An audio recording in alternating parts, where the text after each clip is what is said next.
మాజీ ప్రధాని మన్మోహన్ సింగ్ సంక్షోభంలో ఉన్న భారతదేశాన్ని ఆర్థికంగా నిలబెట్టారని రాజ్యసభ మాజీ సభ్యులు ఎలమంచిలి శివాజీ గుర్తు చేశారు. నగరంపాలెంలోని భారతీయ విద్యాభవన్లో గురువారం మన్మోహన్ సింగ్ సంస్మరణ సభ జరిగింది. కార్యక్రమంలో శివాజీ పాల్గొని మన్మోహన్ చిత్రపటానికి పూలమాలలు వేసి ఘనంగా నివాళులర్పించారు.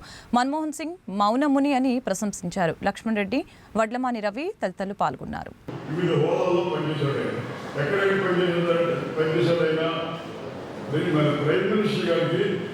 ఎకనామిక్ అడ్వైజర్గా పనిచేశారు, రిజర్వ్ బ్యాంక్ గవర్నర్గా పనిచేశారు, లేకపోతే సౌత్ కన్వెన్షన్కి సెక్రటరీగా పనిచేశారు, మరి ఇంకా యూజీసీ చైర్మన్గా పనిచేశారు.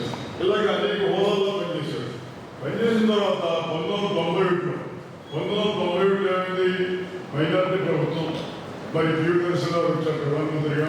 పివి నరసింహారావు ప్రధానమంత్రిగా వచ్చిన జాబితా తయారు చేస్తారు. ఎవరు పెట్టాలి? ఫైనాన్స్ బడ్జెట్ అని తయారు చేస్తామంటే ఆ జాబితా తయారు చేసే దాంట్లో మన ప్రణబ్ ముఖర్జీ గారు కూడా సహాయం చేస్తున్నారు. చేస్తా ఫైనాన్స్ మినిస్టర్ గడి ఖాళీ కట్టుకుంటాడు. ఖాళీ కట్టుకుంటే నన్నే పెడతాడు అనుకున్నా. నేను ప్రణబ్ ముఖర్జీ నేనేం చేశాను, పివి నరసింహారావు మరి ఐజీ పటేల్ గారికి ఫోన్ చేసి, ఐజీ పటేల్ గారు అప్పుడు రిజర్వ్ బ్యాంక్ గవర్నర్గా రిటైర్ అయి ఉన్నాడు. ఎక్కడ ఉన్నాడు? అహ్మదాబాద్లో ఉన్నాడు.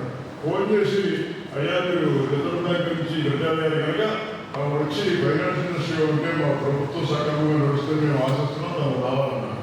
నేను ప్రతివాడు అయిపోయింది, నేను రాలేదు అని అంటే వాళ్ళు ఇంకో పేరు మీరు సజెస్ట్ చేస్తారంటే రిజర్వ్ బ్యాంక్ నుంచి రిటైర్ అయ్యేది ఇంకో పెద్ద మనిషి ఉన్నాడు, ఆయన మా ఇంట్లోనే గెస్ట్ అవ్వాలి ఇక్కడ, ఆయన పేరు మన్మోహన్ సింగ్ అని పెట్టారు.